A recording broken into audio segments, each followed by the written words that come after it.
بسم اللہ الرحمن الرحیم۔ آج ہم آپ کو صلاۃ التسبیح پڑھنے کا طریقہ بتلائیں گے۔ اس سے پہلے کہ اگر آپ نے ہمارے چینل کو سبسکرائب نہیں کیا تو آپ ہمارے چینل کو سبسکرائب کر دیں اور لائک اور شیئر کرنا مت بھولیں۔ سبحان اللہ والحمد للہ ولا الہ الا اللہ واللہ اکبر۔ اس نماز کے پڑھنے سے انسان کے صغیرہ و کبیرہ گناہ اللہ تعالیٰ معاف کر دیتا ہے۔ یہ نماز حضور صلی اللہ علیہ وآلہ وسلم نے اپنے چچا حضرت عباس رضی اللہ تعالیٰ عنہ کو تعلیم فرمائی تھی اور فرمایا تھا کہ ہو سکے تو روزانہ، ورنہ ہر جمعہ کو یا سال میں ایک بار یا پھر زندگی میں ایک مرتبہ تو ضرور پڑھ لینی چاہیے۔ رنج و مصیبت اور سختی کے وقت یہ نماز نہایت مفید ہے۔ اس نماز کی 4 رکعتیں ہیں۔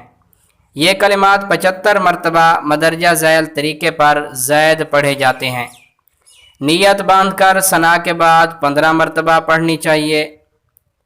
سورۃ فاتحہ اور کوئی سورت پڑھنے کے بعد 10 مرتبہ پڑھنے چاہیے۔ رکوع میں سبحان ربی العظیم پڑھنے کے بعد 10 مرتبہ پڑھنے چاہیے۔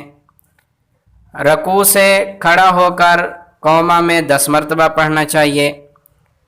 پہلے سجدہ میں سبحان ربی الاعلیٰ کے بعد بھی 10 مرتبہ پڑھنا چاہیے۔ پہلے سجدہ سے اٹھ کر جلسے کی حالت میں بھی 10 مرتبہ پڑھنا چاہیے۔ پھر دوسرے سجدے میں سبحان ربی الاعلیٰ کے بعد بھی 10 مرتبہ پڑھنا چاہیے۔ اس طرح ایک رکعت میں 75 مرتبہ اور پھر اسی ترتیب سے 4 رکعتوں میں یہ کلمات پڑھیں۔